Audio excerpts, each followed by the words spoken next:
Hello and welcome to another episode of the MiamiHal Real Estate Show. I am here with a wonderful guest, as always. This is Pinecrest Councilman Jerry Greenberg. Thank you so much for being on the show. Thank you for having me. Yeah, It's a pleasure. absolutely. Great I to see think you.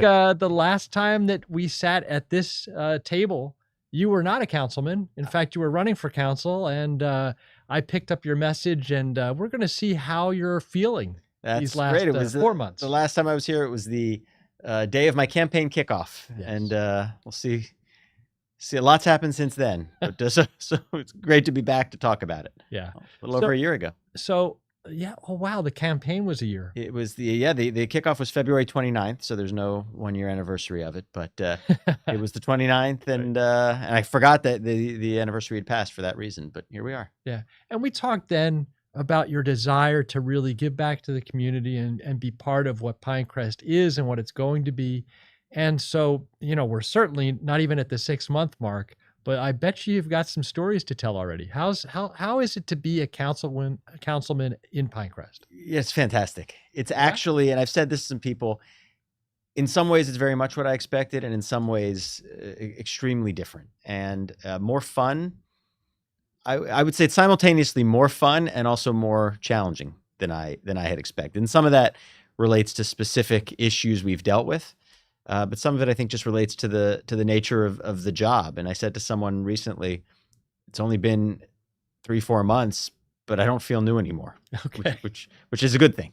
Yeah. And Pinecrest has always been in decent shape. Like, there's nothing horribly wrong about Pinecrest. In fact, there's a lot of just goodness that you want to improve upon. Is that a fair statement? I think that's a fair statement. There's nothing horribly wrong. There's really nothing wrong at all. I mean, of course, no place is perfect, but as I said in the campaign, I think now we're as close to perfect as you could be. And because of the management we have, the village manager on down, the professional staff we have, being on the council really is an easy job. Doesn't mean that there aren't challenges, and it doesn't mean we haven't had them in the last few months, because there are hard decisions to make. But yeah, it's really about keeping Pinecrest what it's been. We don't have any tremendous changes to make, and especially compared to the rest of what's going on in the world, it's a fairly smooth gig. Yeah. So Pinecrest is a bedroom community with some pretty affluent homes and some beautiful streets. And one of the things that I've noticed recently, let's start on streets. Sure. It's not a Pinecrest project, but there is a small bridge on 136th Street that moves traffic back and forth in a pretty important area. Yeah. And it's taking a little bit longer. What kind of feedback are you getting from residents, and what can Pinecrest do, even though they're not directly in charge of that project? It's a great question. It's an important one. And what you said is right on. It's a fairly small bridge in a fairly quiet, I don't mean in terms of traffic, but a fairly quiet part of the community. But it does show how important even these little projects are, because it has been very disruptive to people in Pinecrest, in Palmetto Bay, and in that southern part of the Gables, because it affects traffic both ways on 136. So it is, as you noted, it's not a Pinecrest project, and we always like to point out to people it's a county project. But we've been trying to help. We as council people, I get a number, not too many, but I get a somewhat consistent stream of calls or emails or texts from people just asking what's going on.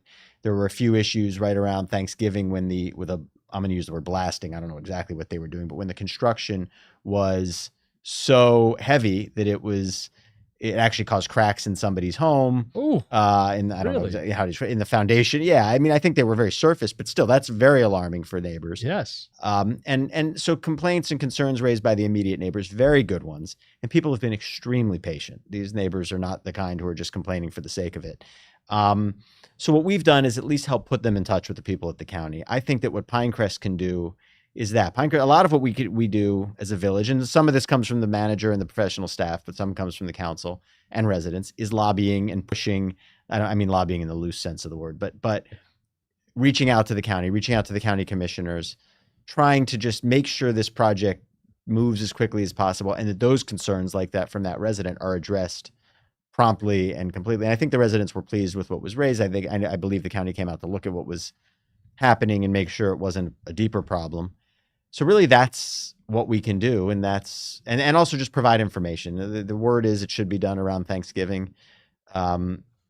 And everything I've heard, it's still on target for that. That's a pretty long way away. Yeah. And hopefully it'll be a real nice and more and safer bridge when it's finished. It's amazing to see when a bridge that is that small takes that amount of time.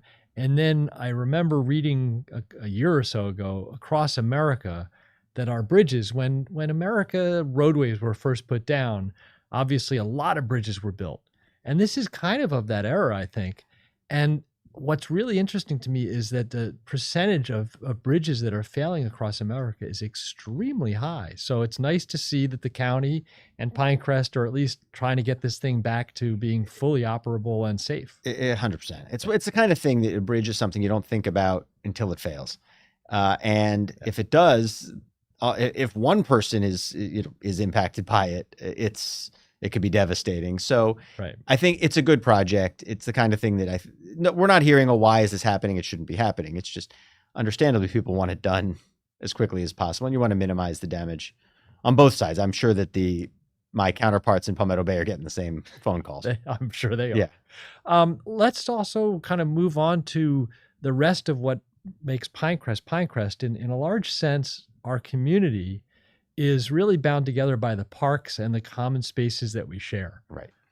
And I noticed on my regular walks and drives, Coral Pine Park is really busy with some construction.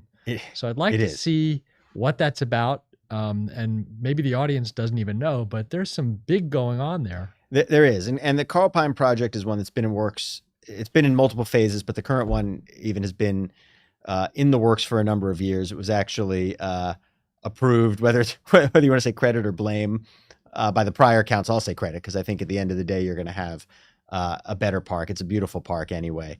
It should be finished this year, within a year, whether that's technically 25 or not. But it's, what this involves, speaking broadly, is an improvement to the physical facilities there. They had very dated, antiquated rental party restroom facilities there. They had upgraded the tennis center, but the facilities, it was when my kids, who are now teenagers, were going to birthday parties, it was old and antiquated, probably the way it was, at least in my mind, when I was growing up. Probably it wasn't quite that.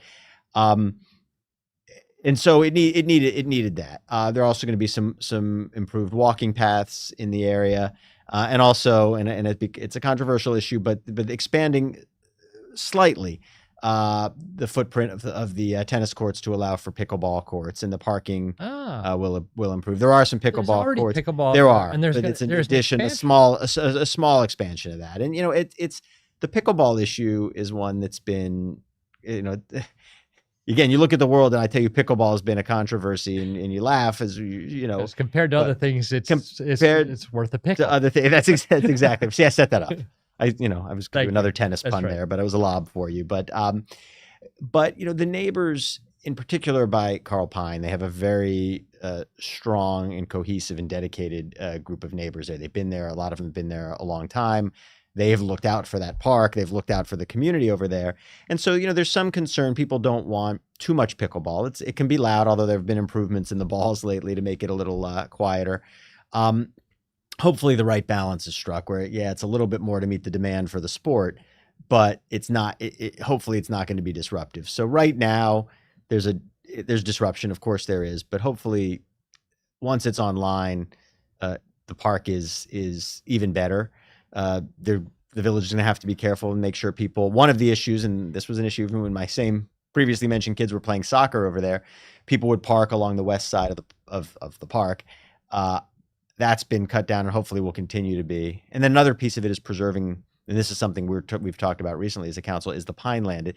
Not too many people know about it, but on the northern part of Coral Pine Park, it is a natural pine land, and it's a beautiful area. You can walk, you can run in there, you can hang out, and it's peaceful with the native trees. And that needs to be and will be preserved as part of the plan. But that's something we're looking out for. So the neighbors are making sure we stay vigilant on it. And I support them in that, and we are. But it'll be a nice project when it's even a better park when it's finished. And continuing with parks, we have Coral Pine, which is being upgraded from generations of I guess need and want. But we have two other parks that are kind of in line for coming online. We have two parks that are coming online, and then we're also talking about some other green space areas that I can touch on too. One of them, the first one to come on, will be Gary Matzner Park. That's underway. It's going to be. It's not going to have it's not going to have sports fields or any of the things you see at Sunnyland or Evelyn Greer, but it will have some areas for quieter recreation and places people can go and gather, not loud parties, not late parties, but it's right, in case anyone doesn't know, it's right at the corner, what was the old Judge Palermo property, right at the corner of Ludlam and Kendall. And I think it's going to be a real nice park itself, but I also like it. One of the things that's important to me is to have a sense of place in Pinecrest. You go to other communities, you know where you are. I think if we can go to come into Pinecrest at Kendall and Ludlam, you see a nice entry area. It says Pinecrest. There's going to be a nice little feature there, and a park to welcome people will be a nice addition. And the other one, I don't know if you want me to go into it, is Aleda Moss Park. Yeah. So that's an interesting one. Aleda Moss Park was the Moss family from Moss Tech. Before I came on council, the village had an opportunity to buy this property. It's a beautiful, almost like a mini. So probably people in the field would say I'm doing this wrong, but almost a mini Fairchild, if you want to describe it that way. It is the native plants that are there, the tropical plants. It's beautiful. I've had the opportunity to take a tour. Where is this? This is at 120th Street and 60th Avenue. So right in the heart of Pinecrest. Yeah, really. And believe it or not, that area was underserved by parks. Even though you can get to the community center area and you can get to, of course, Pinecrest Gardens,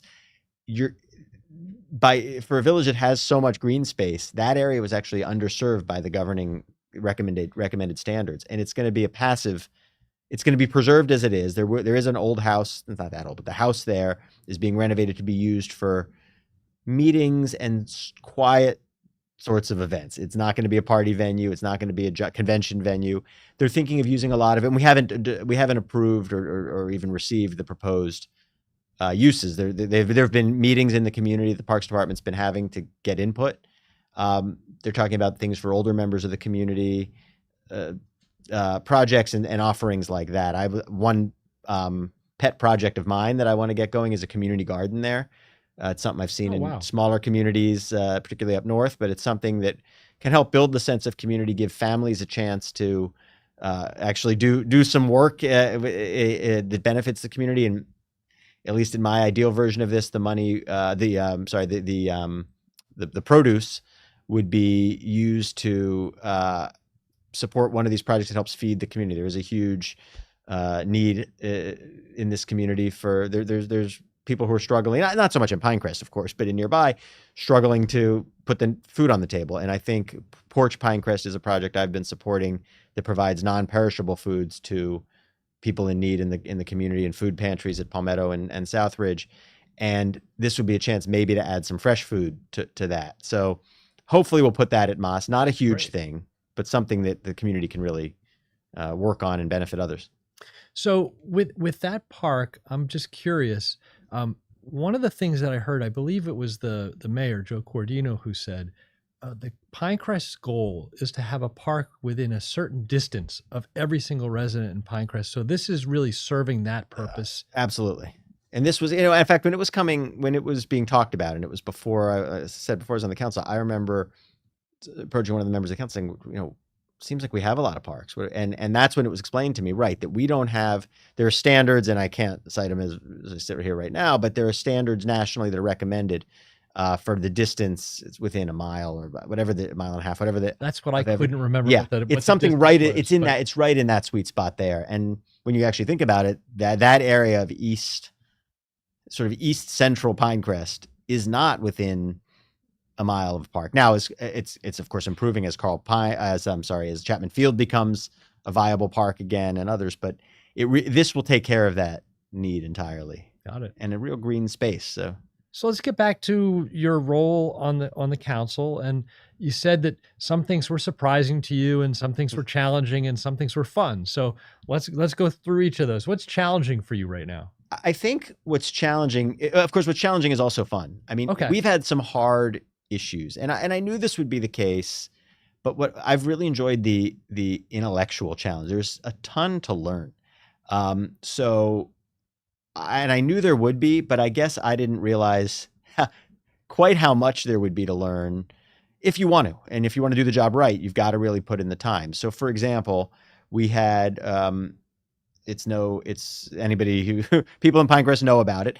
It's now over, but we had a controversial, again within the realm of Pinecrest, zoning issue relating to the Bet Shirah True North property on 120th and 77th, and the amount of time it took. I said when we finally had a vote, we had 3 meetings on it, and when we finally had the vote last week, I said, and it's true, professionally, I'm an attorney, and I've had the privilege to work on some really complicated, incredibly high value cases.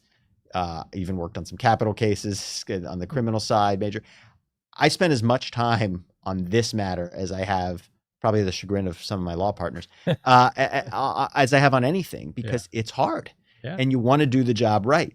And so to do it right, especially as a new council member, it was a lot of time and a lot of learning and a lot of back and forth with lawyers who are experts in this and with members of the community. For example, for Mayor Cordino, who's been doing this for such a long time and is such a pro, he said, this is all things else. He said to him, this wasn't hard.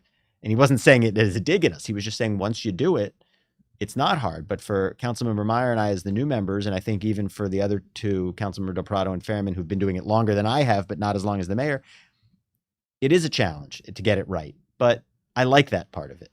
So for those that don't know what's going on there, this is a synagogue that's right across from the high school. Right. And besides being a synagogue, it had a preschool that it ran on the first floor, and there was second floor property that was underutilized, and it was rented out to True North, and then maybe True North expanded. This is where my knowledge. Yeah, no, you're right. I mean, so it was first, it was the Bet Shirah school, then it was their preschool, then Gulliver was in the space for a while, and then in recent years, as the Bet Shirah school has gotten smaller, they've actually moved over to the main synagogue building, and then the whole school, or at least the ground, actually both floors of it now have been used by True North, which is a charter school.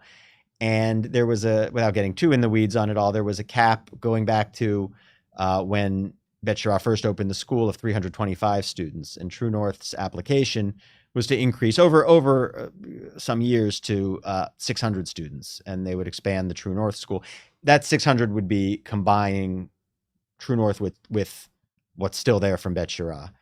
And so the application has been in the works for a long time, and it came before the council earlier this year.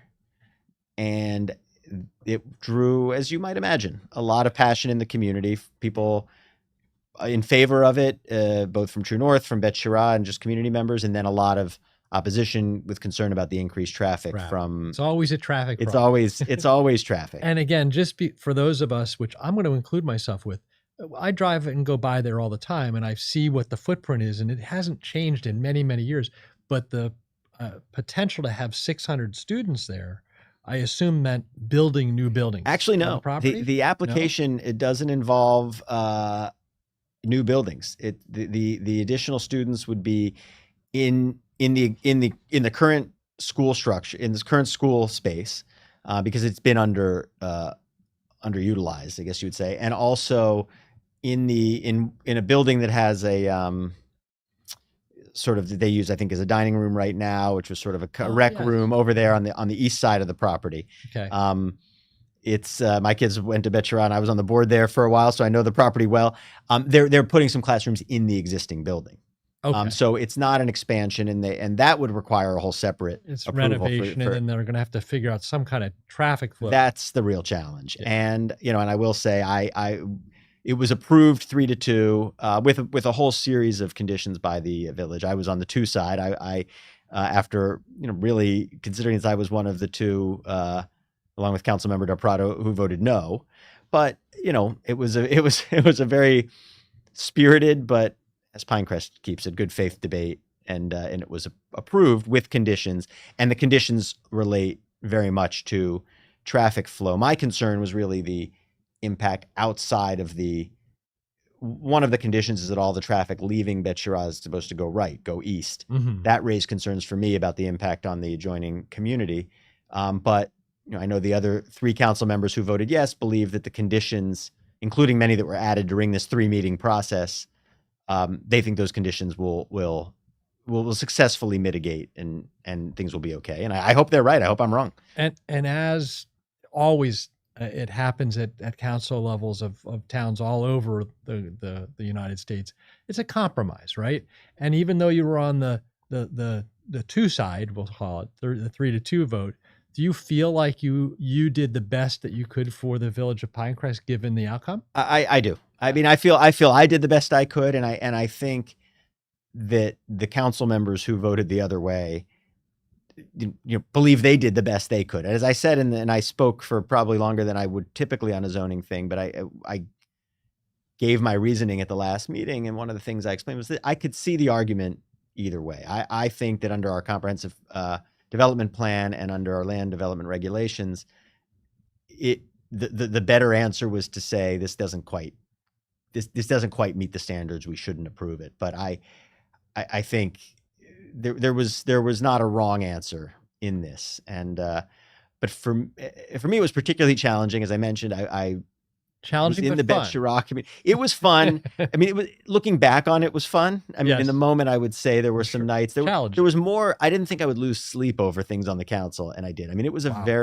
because there is a You potentially have passion for it. right. That's why That's exactly. you're doing what you're doing. And That's exactly. and the citizens of Pinecrest should be very happy that you have that passion and that they voted somebody in that can, unfortunately lose sleep sometimes Well, over what's being done. I appreciate that. And, and I will say one of the things in this process that was so encouraging, I think I would say, was the guidance, because of the Sunshine Law, I couldn't talk to the other council members during it. But even just on the dais, even though we were on the other side, for example, having Mayor Cordino, I sit right next to him, and having him sort of shepherd us through this. And there was even disagreement about the process. I don't want to give a sense that this was a kumbaya situation. I mean, it was about as contentious as Pinecrest meetings can get, which is still less contentious than the least contentious meeting in most other municipalities. So it was all. Don't name any. Yeah, no, I wouldn't do that. I represent some of them. I wouldn't do it.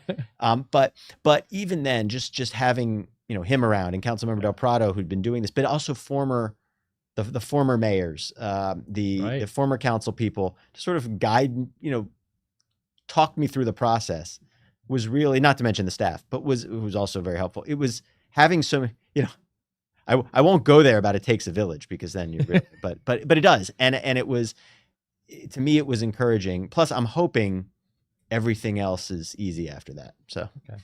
So there's a great challenging example. Thank you for sharing that. What's fun or unexpected at the council? One of the fun things, aside from sort of the intellectual and the working, and I love the other council people and all that, there's so by pure luck of the draw or rotation, I happen to be the vice mayor right now. In Pinecrest, unlike some of the other municipalities, it rotates by year, by seat. So my seat 2, happened to be the vice mayor this year. So I immediately got promoted, which is wonderful, until one realizes that it means there's an automatic demotion coming in year 2 when I'm no longer vice mayor. But for now, in part because of that, but in part just the way we do things, I've had the opportunity, and this is a fun thing, to do, to present some proclamations, for example, on behalf of the village, when either events I was attending or if the mayor was away. And it's not something I thought about before, because, it's a proclamation from Pinecrest. It's been really fun and encouraging to see what it means to people. In particular, I did one at St. Louis Church when they had a Holocaust Memorial Day. I did another one on the same theme for the Holocaust Impact Theater out at the JCC. My son happened to be in the show, but it's a wonderful organization that's included a lot of people from Pinecrest doing those. But the one that meant the most to me personally was Palmetto High School hosted a speech and debate tournament for the first time in at least 15 years. Back when I was in high school at Palmetto, say it was like fall. And then in the 80s and 90s, you couldn't beat Palmetto nationally. We didn't have some of the same off the field issues, but we were a big national program. Interesting. And then for various reasons, largely relating to funding in the public schools, it's fallen off. There's now a wonderful teacher, Maritza Shapiro, getting it going again. In fact, the kids have done been on with Michael Miller on here, and they were wonderful. Great. In fact, they even mentioned this proclamation when I watched it. So we did a proclamation from the Village. I was there as a judge because my daughter competed anyway, and it was fun to say. And here I am on behalf of the Village doing this. But then I heard the kids talking, even in this same studio, about how much it meant to them to get a proclamation declaring Palmetto Speech and Debate Day. Something that we take for granted. We think, okay, we're Pinecrest, it's a modest thing, but you realize the impact it has on people, and that people view, the council, the vice mayor, we view it as a casual job. It's a piece of community service, but you're a leader. It actually does. When you realize that impact, or having residents call, younger residents, older residents, even if they're complaining, and I mean this when I say this, it actually gives you a sense of how meaningful the job is to people. Because, you can call your congressman about things, you can call whoever, but this is about a bridge, about a park, about a sidewalk, a school. And I love that aspect of it. Not that the ego of the people, your councilman, big deal. It's not that. It's that you actually can help people and make a difference. And it's that, the degree of that, and maybe it sounds trite, but it's true.